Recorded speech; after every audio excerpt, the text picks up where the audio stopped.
இது news first prime time sunrise. அனைவருக்கும் இனிய காலை வணக்கம். இது நியூஸ் ஃபர்ஸ்ட் காலை நேர பிரதான செய்திகள். இன்று 10ஆம் தேதி 2ஆம் மாதம் 2014ஆம் ஆண்டு வாரத்தின் முதல் நாள் திங்கட்கிழமை. உங்கள் அனைவரையும் நியூஸ் ஃபர்ஸ்டின் காலை நேர பிரதான செய்திகளில் சந்திக்கிறோம். உங்களோடு இணைந்து கொள்வது ஜெஃப்ரி ஜெபதர்ஷன். என்றும் நியூஸ் ஃபர்ஸ்டின் காலை நேர பிரதான செய்திகளில் பல்வேறு தகவல்கள் காத்திருக்கிறது. நியூஸ் ஃபர்ஸ்டின் காலை நேர பிரதான செய்திகளின் தலைப்புச் செய்திகளுக்கு இப்போது எங்களுடைய அவதானம்.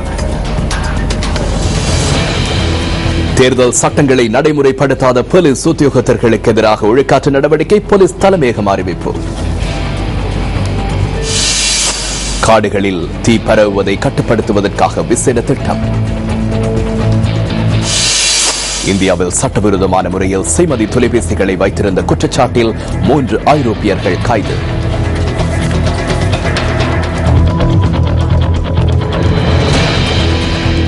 முதலில் உள்நாட்டு செய்திகளுக்கு எங்களுடைய அவதானத்தை செலுத்தலாம். தேர்தல் சட்டங்களை நடைமுறைப்படுத்தாத போலீஸ் உத்தியோகத்தர்களுக்கு எதிராக ஒழுக்காற்று நடவடிக்கை மேற்கொள்ள போலீஸ் தலைமையகம் தீர்மானித்திருக்கிறது. இத்தகைய உத்தியோகத்தர்கள் தொடர்பிலான முறைப்பாடுகளை போலீஸ் தேர்தல்கள் அலுவலகத்தில் முன்வைக்குமாறு போலீஸ் ஊடக பேச்சாளரும் சிரேஷ்ட போலீஸ் அத்தியட்சருமான அஜித் ரோஹன குறிப்பிட்டிருக்கின்றார். தேர்தல் சட்டங்களை நடைமுறைப்படுத்துவது போலீசாரின் கடமை என்பதோடு அனைவரும் இதற்கு ஒத்துழைப்பு வழங்க வேண்டும் என போலீஸ் ஊடக பேச்சாளர் மேலும் குறிப்பிட்டிருக்கின்றார்.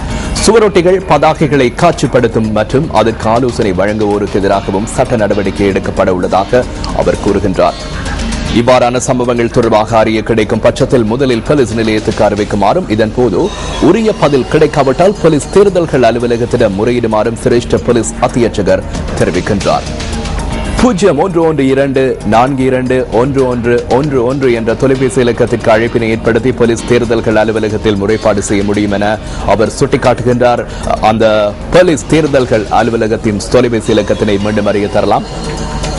0112421111 இது போலீஸ் தேர்தல்கள் அலுவலகத்தின் தொலைபேசி இலக்கம். அதன் பின்னர் இவ்வாறான சுவரொட்டிகள், கட் அவுட்களை அகற்றுவதற்கு நடவடிக்கை எடுப்பதோடு தேர்தல் சட்டங்களை நடைமுறைப்படுத்தாத போலீஸ் உத்தியோகத்தர்களுக்கு எதிராக ஒழுக்காற்று நடவடிக்கை எடுக்கப்படும் எனவும் போலீஸ் ஊடக பேச்சாளரும் சிரேஷ்ட போலீஸ் அத்தியட்சகருமான அஜித் ரோஹன தெரிவித்தார்.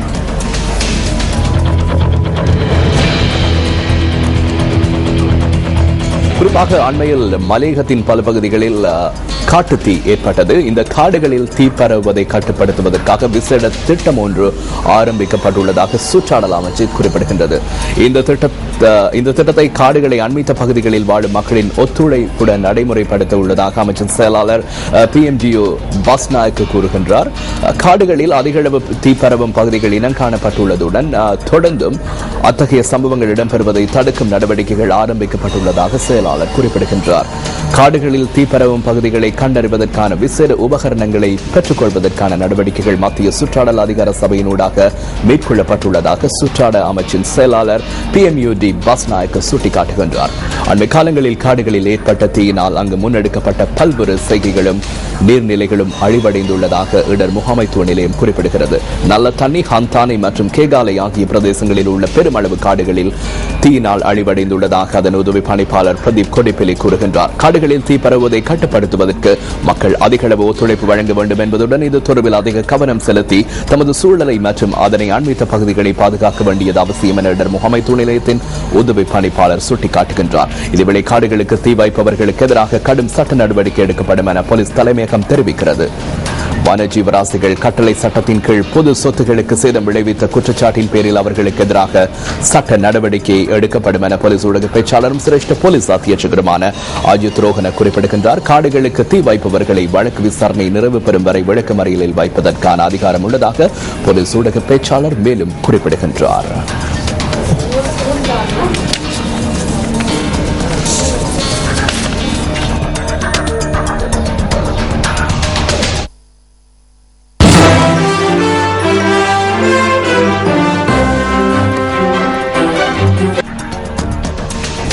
அடுத்து நாங்கள் வவுனியாவுக்கு உங்களை அழைச்சலாம்.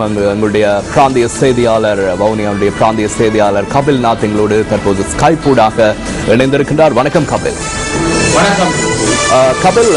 கடந்த 3 தசாப்த கால யுத்தத்தின் பின்னர் வடமாகாணத்தில் விசேட தேவையுடையோருடைய எண்ணிக்கை அதிகரித்து காணப்படுகிறது.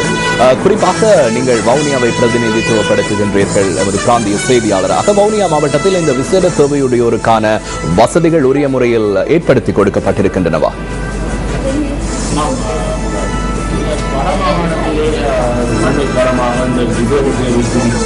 மாற்றுத்திறனாளிகள் இந்த தொகை அதிகரித்திருக்கின்றவர்களை காணப்படுவதாக பரவலாகவே கலைக்கப்பட்டுக் கொண்டிருக்கிறது.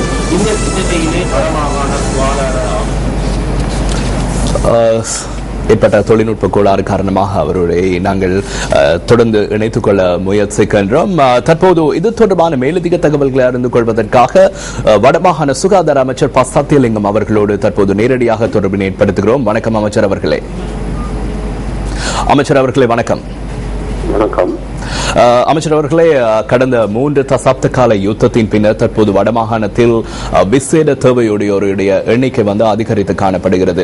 குறிப்பாக சர்வதேசத்தை எடுத்துக்கொண்டால் அவர்களுக்கான வசதிகள் உரிய முறையில் ஏற்படுத்தி கொடுக்கப்பட்டிருக்கின்றன. குறிப்பாக வடமாகாணத்தில் இந்த விசேட தேவையுடையோருக்கான வசதிகளை மேம்படுத்த ஏதாவது நடைமுறை எடுத்திருக்கின்றீர்களா? ஏதாவது திட்டம் இருக்கிறதா? விசேட தேவைக்கு உட்பட்டவர்களுக்கு வடக்கு மாகாணத்தில் 101 நாள் விசேட வேலை திட்டம் ஒன்று நாங்கள் சுகாதார அமைச்சால 1ஆம் தேதி மாசி மாதம் 1ஆம் தேதி அமல்படுத்தணும்.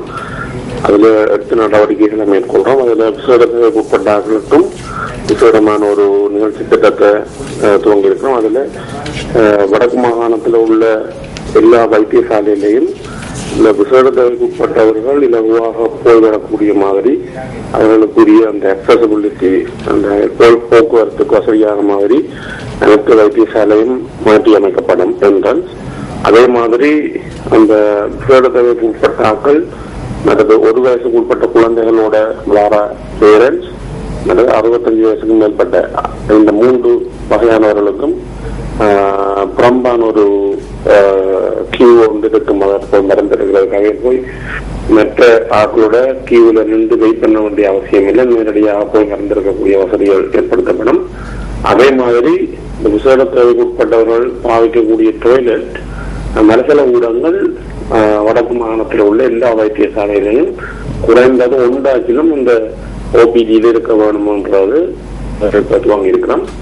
இந்த 3 வேலை திட்டமும் இந்த 101 நாள் முடியக்க கட்டாயமாக விசேட தேவைக்கு உட்பட்டவர்களுக்கான வசதியாக எல்லா வைத்தியசாலையிலையும் இருக்கும்.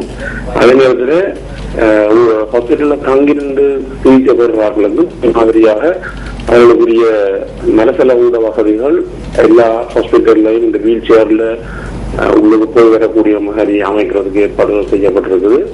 இந்த அவைகளுக்குரிய முன்னுரிமைன்றது தனியும் ஓபிடியில மாத்திரம் இல்லை, மருந்தகங்கள்ல மற்றது அவையோட இந்த திட்டம் சோதிக்கிற ஆய்வு ஊடகங்கள் எல்லா இடத்திலையும் இந்த விசேஷர்களுக்கான பம்பான ஒரு வரிசை உருவாக்கப்படுது. அமைச்சர் அவர்களே, தற்போது வடமாகாணத்தில் சுமார் எத்தனை விசேட தேவையுடையோர் இருப்பார்கள்? அதாவது நீங்கள் ஏதாவது ஒரு கணக்கெடுப்பை எடுத்திருக்கிறீர்களா, மேற்கொண்டிருக்கின்றீர்களா? நாங்கள் செய்கிறோம். என்று சொன்னால் வடக்கு மாகாணத்துல விசேட தேவைக்கு உட்பட்டவர்களை அடையாளம் நிகழ்ச்சி ஒவ்வொரு மாவட்டத்திலும் நடந்திருக்கு. குறிப்பா வவுனியா மாவட்டத்துல ஓகன் என்ற நிறுவனம் முடிச்சிருக்குது.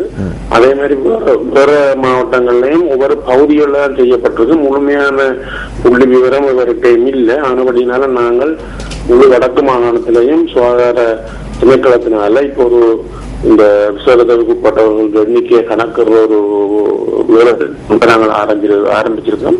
வெகு விரைவில் முழுமையான விவரம் எங்களோட அமைச்சிலே இருக்கும். நன்றி அமைச்சர் அவர்களே. அது வடமாகாண சுகாதார அமைச்சர் ப. சத்தியலிங்கம் அவர்கள் காலை நேரத்தில் சிரமம் பாராத எங்களோடு இணைந்து கொண்டார். நன்றி அமைச்சர் அவர்களே. நன்றி.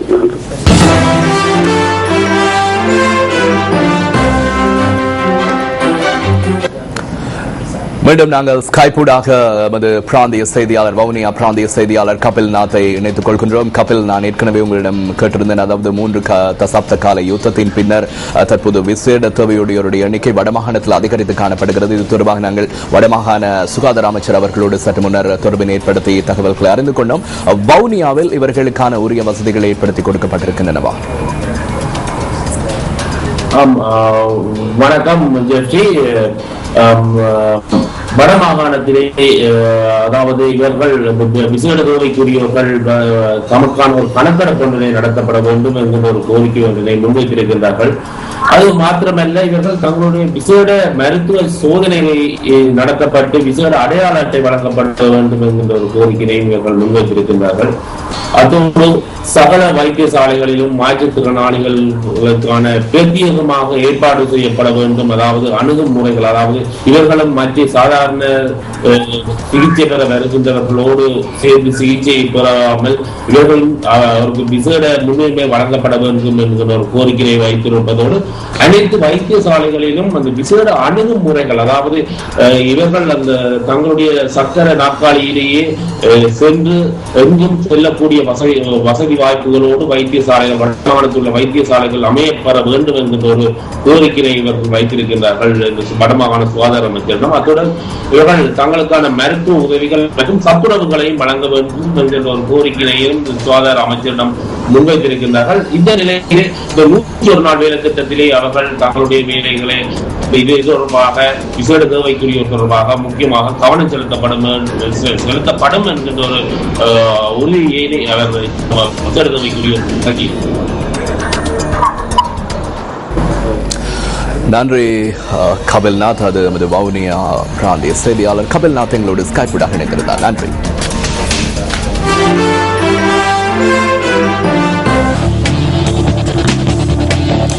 இலங்கை வளர்ந்து வரும் மகளிர் அணிக்கும் இங்கிலாந்து அகாடமி மகளிர் அணிக்கும் இடையிலான ஒரு நாள் போட்டி ஒன்று நேற்று கொழும்பு ஆர் பிரேமதாச மைதானத்தில் இடம்பெற்றது. இந்த போட்டியில் 39 ஓட்டங்களால் இங்கிலாந்து அகாடமி மகளிர் அணி வெற்றி பெற்றது.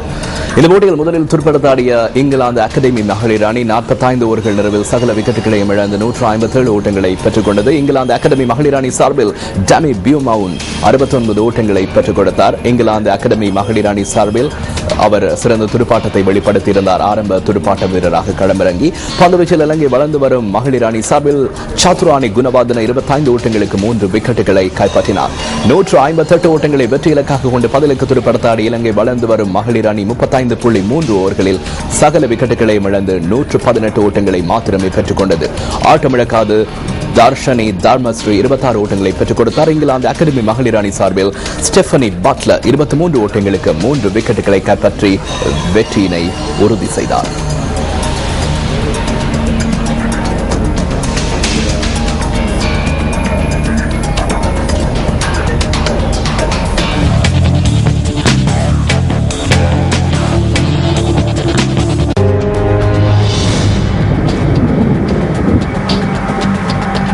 அடுத்து வானிலை தொடர்பான தகவல்களை அறிந்து கொள்ளலாம். வானிலை தொடர்பான தகவல்களோடு எங்களோடு இணைந்து கொள்கின்றார் வழமை போன்று இன்றைய தினமும் வளிமண்டலவியல் திணைக்களத்தின் வானிலை அதிகாரி கே சூரியகுமாரன். வணக்கம் சூரியகுமாரன். வணக்கம். இன்றும் மழையற்ற சீரான காலநிலை நாட்டில் தொடரும் என்று எதிர்பார்க்கப்படுகின்றது. அதேவேளை நுவரெலியா மாவட்டத்தின் சில பகுதிகளில் அதிகால வேளைகளில் பனிமூட்டம் காணப்படும். கடல் பிராந்தியங்களில் கூட சீரான காலநிலை என்றும் தொடரும். கடல் பிராந்தியங்களில் காற்றின் வேகமானது மணித்தாரத்துக்கு 20 கிலோமீட்டர் முதல் 40 கிலோமீட்டர் வரையான வேகத்தில் வடகிழக்கு திசையிலிருந்து காற்று வீசும். அதேவேளை நாட்டை சுற்றியுள்ள ஆழ்கடல் பகுதிகள் இன்று கொந்தளிப்பற்ற நிலையில் காணப்படும். இந்த மழையற்ற சீரான காலநிலை அடுத்து வரும் 2 வாரங்களுக்கு தொடரும் என்றும் எதிர்பார்க்கப்படுகின்றது.